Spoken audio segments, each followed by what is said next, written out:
बिस्मिल्लाहिर्रहमानिर्रहीम। आप सभी शियान हैदर कर्रार को इमाम अली की शहादत की तस्लीयत पेश करता हूँ। ये बहुत बड़ा गम है हम शियान हैदर कर्रार के लिए।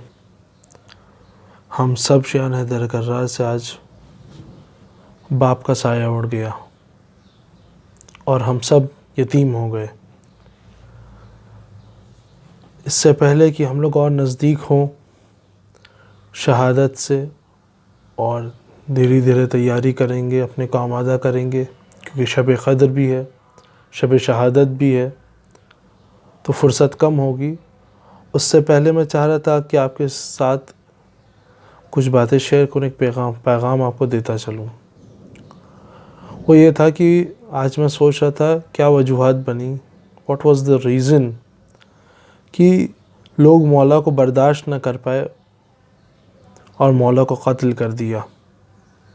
क्या वजूहात बनी कि लोग इतने मौला के मुखालिफ हो गए, इतने मौला की अगेंस्ट हो गए। तो जब देखा उसी दौरान ये बात जहन में चल रही थी, उसी दौरान मेरे सामने क्लिप आई सोशल मीडिया पर, जिसमें मौलाना साहब समझा रहे थे कि मौला की अदालत कैसी थी और मौला अदल कैसे क़ायम करते थे, कैसे लोगों के दरमियान जस्टिस करते थे। और उस क्लिप को देखने के बाद समझ में आया कि हाँ, ये जस्टिस ही वजह बनी मौला की कत्ल की, और ये जस्टिस ही लोगों को हज़म नहीं हुई और उन्होंने हमारे आपके इमाम को कत्ल कर डाला।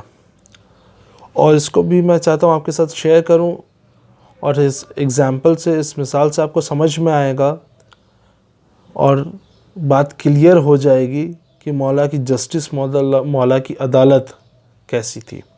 वो हुआ यूँ कि डेज़र्ट सहरा में दो शख्स थे, हर किसी के पास अपने नीड के हिसाब से खाना था, पानी था। अचानक से इन दोनों के पास एक मेहमान आ गया। दो जो साथ में बैठे थे, एक के पास 3 रोटी थी, एक के पास 5 रोटी थी। एक के पास 3, एक के पास 5 रोटी थी। और दोनों ने अपनी अपनी रोटियां मेहमान के सामने रखी। उसने नोश फरमाया, खाया और जाने लगा, तब उसने 8 दीनार दे दिए। अब जिसने 3 रोटी दी थी उसका कहना यह था कि ये 8 दीनार हम दोनों के दरमियान बराबर से बंटने चाहिए। और दूसरा जो था वो कह रहा था, नहीं, तुमने 3 रोटी दी है, तुम 3 दीनार लो, और मैंने 5 रोटी दी है तो मैं 5 दीनार लूँगा। दी है इन द सेंस कि मेरे पास 5 रोटी थी और तुम्हारे पास 3 रोटी थी, तो जितनी रोटी उतने दीनार। और बहरहाल उसने भी इस बात को, जो 3 रोटी वाला, तो उसने इस बात को माना नहीं। और ये लोग मौला कायनात के पास पहुँचे और पूरे वाक़े को बयान किया मौला के लिए। तो मौला ने बोला, तुम आपस में ही इस बात को समझ लो, सुलझा लो, ये बेहतर होगा। और मैं इसमें नहीं चाहता हूँ कि बीच में आपके आऊँ, आप इसको आपस में ही मामले को ख़त्म कर दें। बहुत उन लोगों ने इसरार किया मौला को कि नहीं मौला, आप हमारे बीच में फ़ैसला सुनाएं। और जब बहुत ज़्यादा इसरार किया तो फिर मौला ने कहा, जिसने 3 रोटी दी थी उसको 1 दीनार मिलना चाहिए, और जिसने 5 रोटी दी थी उसको 7 दीनार मिलना चाहिए। आगे की वीडियो ध्यान से सुनिएगा दोस्तों, ये आपको समझ में आ जाएगा कि क्या वजूहात बनी कि हमारा आपका मौला हमसे छीन लिया गया। इसमें पूरा आपको इस मिसाल में, एग्जाम्पल में समझ में आ जाएगा, क्योंकि अब जो मैं बोलने जा रहा हूँ उसको थोड़ा समझने की ज़रूरत है। ठीक है, एक के पास 3 रोटी, एक के पास 5 रोटी। मौला कह रहे 3 रोटी जिसके पास थी उसको 1 दीनार मिलना चाहिए, और जिसके पास 5 रोटी थी उसको 7 दीनार मिलने चाहिए। फिर मौला ने समझाया कैसे। मौला ने कहा, हर रोटी के 3 हिस्से करो। ठीक, 3 खाने वाले, 3 हिस्से हो गए रोटी के। रोटियां कितनी थी? 8 रोटियां थी, 3 हिस्सा हुए, 24 हिस्से हो गए। ठीक है, हर रोटी की 3 के हिसाब से 8 दिया 24 हिस्से हो गए। ठीक, अब जो शख्स के पास 3 रोटी थी, अगर वो हर रोटी का 3 हिस्सा, यानी 3 रोटी का 9 हिस्सा, ठीक, तो उसने अपना तो 8 हिस्सा खाया ही, और 1 हिस्सा उसने अपने मेहमान को दिया। वही जिसके पास 5 रोटी थी, उसने 5 को 3 से कीजिए तो 15 हिस्सा होता है।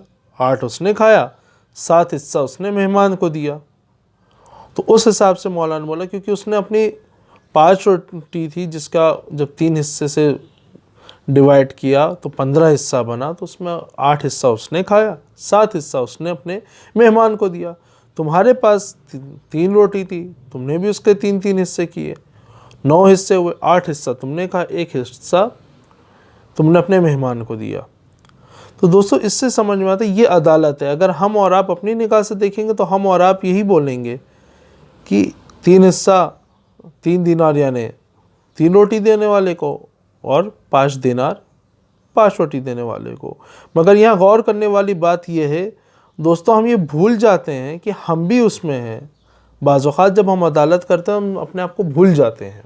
और यही यहाँ जो रोटी खा रहे थे, वो जो शख्स रोटी खा रहा था वो भी भूल रहा था कि मैं जब रोटी खा रहा हूँ तो मेरा भी हिसाब किताब होना चाहिए। ये हम क्यों देख रहे हैं कि मैंने मेहमान को खिलाया, मैंने ख़ुद भी तो खाया, तो ख़ुद का भी तो हिसाब किताब उसमें होगा। तो इस शॉर्ट से एग्जाम्पल दोस्तों समझने के लिए कि मौला की अदालत और जस्टिस का क्या मेयार था और कितने हाई लेवल की जस्टिस मौला करते थे हमारे दरमियान। काश ये जस्टिस आज भी दुनिया में देखने को मिलती। दुनिया में ये जस्टिस अब देखने को मिलती नहीं है। जस्टिस ही बहुत मुश्किल से मिलता है, तो कहाँ इस तरीके की जस्टिस मिलेगी। मेरी और दुआ है कि जल्द से जल्द ज़हूर इमाम हो और इंशाअल्लाह फिर से ये अदल, ये इंसाफ हमारे दरमियान में राइज हो। और ये तभी मुमकिन होगा दोस्तान जब हम अपने आप को तैयार करेंगे। और इस तरीक़े से तैयार करिए, अली का बेटा अली की तरह ही अदालत करेगा। और रिवायत में है कि बाज़ हज़रात शिया मौला के चाहने वाले जो मौला के ज़हूर की दुआ करते थे वो मौला के ख़िलाफ़ हो जाएंगे, क्योंकि मौला ऐसी ही अदालत करेंगे। मौला के लिए फ़र्क नहीं करेगा कौन गरीब, कौन अमीर, कौन काला, कौन सफ़ेद, कौन मुसलमान, कौन गैर मुसलमान। मौला की अदालत सबके लिए बराबर होगी। इस जगह पर हमको याद रखना चाहिए कि मौला मुसलमान हो या गैर मुसलमान हो, जिसका जो हक़ होगा उसको देंगे। ऐसे ही अगर गरीब है, सोच रहा मौला के आने के बाद उसको ही सब कुछ मिलेगा, नहीं। या गरीब है वो सोचेगा कि अमीर से सारा हक़ छीन लिया जाएगा, सब कुछ उसका छीन लिया जाए, जी नहीं, ऐसा नहीं होगा। जो जिसका हक़ हो वो उसको मिलेगा, चाहे कोई गरीब हो, चाहे अमीर हो, चाहे और जितने डिफरेंसेस की बेसिस पे दुनिया एक दूसरे को बांट रही, सारे डिफरेंसेस ख़त्म हो जाएंगे। रह जाएगा तो सिर्फ अदालत।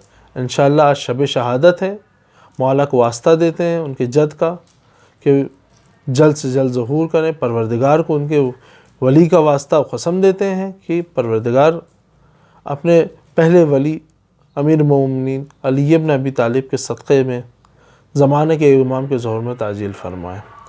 इंशाअल्लाह दोस्तों ऐसी ही पुर-इल्म वीडियो के साथ आपसे मुलाकात होगी। अगर मेरी वीडियो आपको पसंद आती है और आपने कुछ आज नया सीखा तो प्लीज़ इस वीडियो को आगे भी शेयर करें।